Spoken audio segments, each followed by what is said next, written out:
हमारे ऋषि मुनियों का कहना है कि आप चाहें तो हवा में तैर सकते हैं, पानी पर चल सकते हैं, पूरी दुनिया जीत सकते हैं, लेकिन अपने मन की चाल समझना इन सब कामों से कठिन काम होता है। आपने कभी ख्याल किया होगा कि आप जो काम करना चाहते हैं आपका मन उससे उल्टा काम करता है। उदाहरण के लिए, अगर आप सिगरेट पीना छोड़ना चाहते हैं, आप खुद से दृढ़ निश्चय भी लेते हैं, लेकिन कुछ ही समय बाद आपका मन आपको खींचकर वापस उसी सिगरेट के पास लाकर खड़ा कर देता है। और ये बात सिर्फ सिगरेट पर लागू नहीं होती।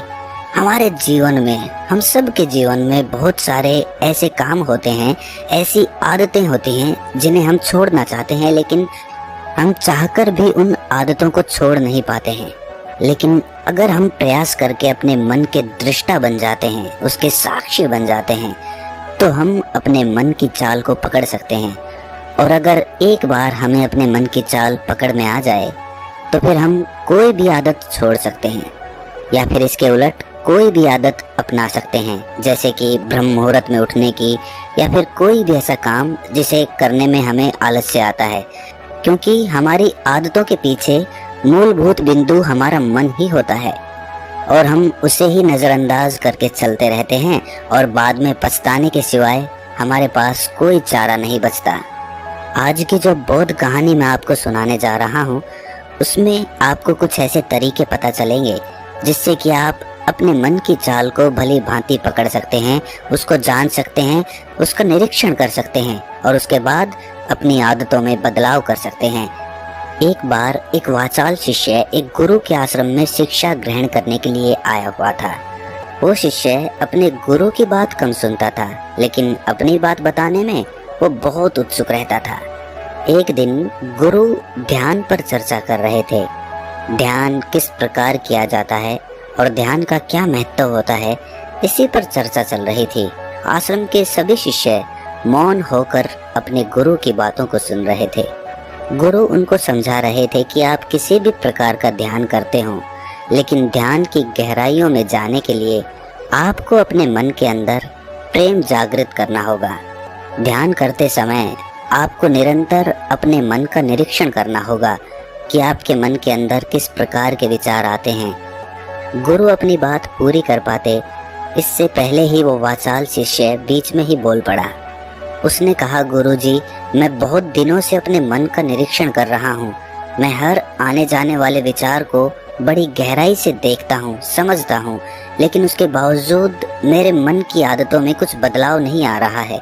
मैं अक्सर सुबह देरी से उठता हूँ और रोज रात को मैं यही सोचकर सोता हूँ कि मैं सुबह जल्दी उठूँगा, जल्दी उठकर ध्यान करूँगा, अपने मन का निरीक्षण करूँगा, लेकिन मैं ये कर नहीं पाता हूँ। मैंने अपने साथी शिष्यों से भी इस बारे में चर्चा की, लेकिन उनके पास भी इसका कोई जवाब नहीं है। इस आश्रम में कोई एक दूसरे से बात ही नहीं करना चाहता। सब लोग चुपचाप रहते हैं, कोई चर्चा नहीं होती। ऐसे हम अपने मन को कैसे समझ पाएंगे, उसका निरीक्षण कैसे कर पाएंगे? जब तक हम अपने मन के विचारों का, अपने मन की आदतों का एक दूसरे के सामने जिक्र नहीं करेंगे, उसकी चर्चा नहीं करेंगे, उस पर बहस नहीं करेंगे, तब तक हम चुप रहकर अपने मन को कैसे समझ पाएंगे?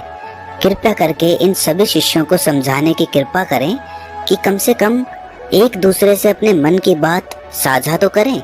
उनके मन में क्या विचार चलते हैं, ध्यान में उनके अंदर क्या बदलाव आता है, वो क्या महसूस करते हैं ध्यान करते वक्त। कम से कम आश्रम में इन बातों की तो चर्चा होनी चाहिए। गुरु ने उस वाचाल शिष्य से पूछा कि तुम दूसरों के मन की बात क्यों जानना चाहते हो? उससे तुम्हारा क्या फायदा होगा? क्या तुम्हें आत्मनिरीक्षण करने के लिए दूसरे के मन के विचार जानना जरूरी है? उनके मन में क्या चलता है, इससे तुम्हारा क्या फायदा होगा? क्या तुम मुझे इस बात का उत्तर दे सकते हो?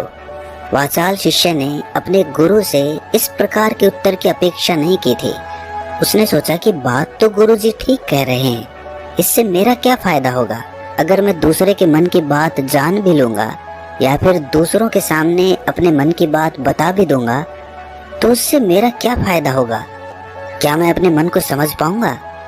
वो वाचाल शिष्य अपने ही द्वारा किए गए प्रश्न में उलझ चुका था। उसके पास इसका कोई उत्तर नहीं था, लेकिन फिर भी उसने दूसरे शिष्यों के सामने अपनी बात को ऊंचा दिखाने के लिए गुरुजी से कहा, कि गुरुजी, अगर हमें ये पता चल जाएगा कि दूसरे के मन में क्या विचार चलते हैं और उन विचारों का वो ध्यान में जाकर किस प्रकार निरीक्षण करते हैं, तो इससे तो हमें भी ध्यान लगाने में आसानी रहेगी। हम भी अपने ध्यान में उसी प्रकार अपने विचारों का निरीक्षण कर पाएंगे, अपने मन को समझ पाएंगे।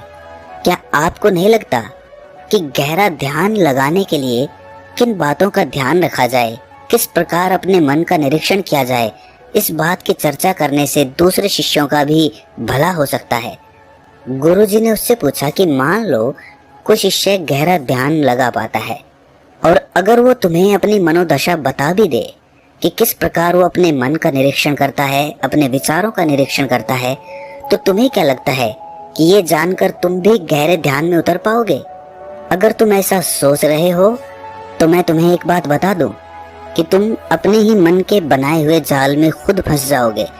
अगर तुम्हें कोई ऐसी प्रक्रिया पता चल गई कि गहरे ध्यान में किस प्रकार प्रवेश किया जाता है, तो तुम्हारा मन उसी प्रक्रिया का अनुसरण करने की कोशिश करेगा। तुम वर्तमान में उपस्थित होकर अपनी मनोदशा नहीं समझ पाओगे, बल्कि तुम्हारा मन तो उस प्रक्रिया के विचारों में उलझा रहेगा। तुमने अपने मन को एक काम दे दिया करने के लिए और तुम्हारा मन उसी काम को करता रहेगा। तुम भी उस काम में सम्मिलित हो जाओगे, तो तुम अपने मन का निरीक्षण किस प्रकार कर पाओगे? क्योंकि तुम तो खुद अपने मन के साथ सम्मिलित हो गए, तुम तो खुद अपने मन के साथ एक हो गए। गुरुजी ने बताया कि तुम अपने मन को तभी समझ सकते हो जब तुम अपने मन से अलग हटकर अपने मन को देख पाओ, अपने मन की चाल को दूर से खड़े होकर समझ पाओ। जिस भी विषय को या जिस भी चीज को तुम्हें समझना हो, तुम्हें उसे अलग होकर देखना होगा। अगर तुम उसके साथ एक हो गए तो तुम उसको कभी नहीं समझ पाओगे, तुम उसके साथ सम्मिलित हो जाओगे। जिस प्रकार तुम अपने विचारों को समझने की कोशिश करते हो, लेकिन विचारों को समझते समझते तुम अपने ही विचारों में खो जाते हो, कभी अनुभव किया है तुमने? शिष्य ने हाँ में सर हिलाते हुए कहा कि गुरुजी, जब भी मैं अपने विचारों का निरीक्षण करने लगता हूँ तो ऐसा ही होता है, मैं अपने ही विचारों में खो जाता हूँ।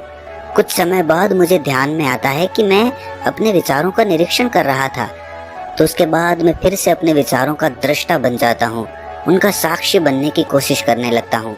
लेकिन कुछ समय बाद मैं फिर से अपने विचारों के साथ एक हो जाता हूँ। गुरुजी ने सभी शिष्यों को समझाते हुए कहा कि जिस प्रकार एक गुस्से से भरा हुआ आदमी कभी भी अपने गुस्से का निरीक्षण नहीं कर पाता, क्योंकि वो खुद अपने गुस्से के साथ एक हो जाता है, वो अपने गुस्से को ही अपना अस्तित्व मान लेता है और इसीलिए वो ये कभी नहीं देख पाता कि ये गुस्सा उसके मन को किस प्रकार प्रभावित कर रहा है, किस प्रकार ये गुस्सा उसके मन को दुखी कर जाएगा। वो कभी नहीं देख पाएगा, क्योंकि उसके पास वो कला नहीं है कि वो अपने गुस्से को अपने से अलग करके देख पाए। इसी चीज के लिए सारे अभ्यास बने हुए हैं, ताकि तुम सिर्फ एक दृष्टा, एक साक्षी बनकर सभी चीजों को उसके परिपूर्ण, उसके असली स्वरूप में देख पाओ।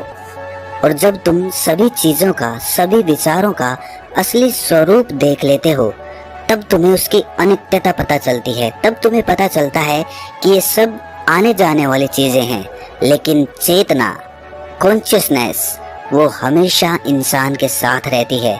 वो दृष्टा, वो साक्षी जो उसको देख रहा है, वो हमेशा जीवित रहता है, वो कभी नहीं मरता, वो नित्य है। और वही चेतना होती है। चेतना किसी भी चीज से कभी भी बंधी हुई नहीं होती। चेतना तुम्हारा होश है। दूसरी चीजों को उनके स्वरूप में देख पाने की कला तुम्हें तुम्हारी चेतना से ही मिलती है। जितनी प्रगाढ़ तुम्हारी चेतना होगी, उतने ही अच्छे तरीके से तुम चीजों से अलग हटकर उनको देख पाने में सक्षम हो पाओगे। इसलिए अपनी चेतना को ऊपर उठाने का काम करो, ताकि तुम अपनी चेतना से किसी भी चीज का असली स्वरूप देखने में सक्षम हो पाओ। शिष्य ने पूछा कि गुरुदेव, आपकी बातें कुछ कुछ तो समझ में आ रही हैं, लेकिन एक बात समझ में नहीं आई कि अपनी चेतना को ऊपर उठाने के लिए, अपने आप को ज्यादा होश में रखने के लिए हमें क्या करना होगा। इस पर चर्चा करते हुए गुरु ने बताया कि तुम मौन होकर, चुप होकर सिर्फ अपने विचारों को, अपने मन की प्रक्रियाओं को, अपने अनुभवों को देखना शुरू करो। तुम्हारे अनुभव आते हैं, तुम्हारे अनुभव चले जाते हैं, वो अनित्य है। वो हमेशा हमारे साथ नहीं रहने वाले, लेकिन हमारा मन उन्हीं अनुभवों को पकड़ने की कोशिश करता रहता है। जब तुम्हें कोई अच्छा अनुभव होता है तो तुम्हारा मन चाहता है कि तुम्हें बार बार वही अनुभव हो, और उसी अनुभव को लेने के चक्कर में तुम्हारा मन तुम्हें फंसाता चला जाता है। तुम्हारी चेतना तुम्हारे मन के अधीन हो जाती है। वही होता है एक सिगरेट पीने वाले के साथ, वही होता है एक शराब पीने वाले के साथ, और वही होता है हर बुरी आदत अपनाने वाले के साथ, कि उसकी चेतना उसके मन की गुलाम हो जाती है। अगर तुम अपनी चेतना को अपने मन से आजाद करना चाहते हो तो सबसे पहले मौन रहना सीखो, चुप रहना सीखो। तुम्हारे ज्यादा बोलने की आदत, दूसरों से उनके अनुभव सुनने की आदत तुम्हारे मन को और ज्यादा भर देगी। लेकिन अपनी चेतना को आजाद करने के लिए तुम्हें अपने मन को खाली करना सीखना होगा। जब तुम अपने मन को खाली करोगे तब तुम्हें अपनी चेतना का असली स्वरूप दिखाई देगा।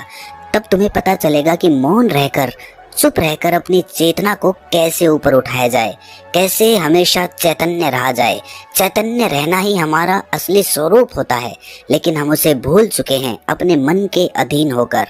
इसीलिए अपनी चेतना को अपने मन से छुटकारा दिलाना होगा। इसके लिए तुम चुप रहकर अपने मन के विचारों को देखना शुरू करो, उसके अनुभवों को महसूस करना शुरू करो। जब तुम अपने मन के साक्षी हो जाते हो, अपने मन के दृष्टा हो जाते हो, उसे देखने वाले हो जाते हो, तब तुम्हें पता चलता है कि तुम्हारे मन में एक विचार जाता है तो दूसरा आ जाता है, दूसरा जाता है तो तीसरा आ जाता है।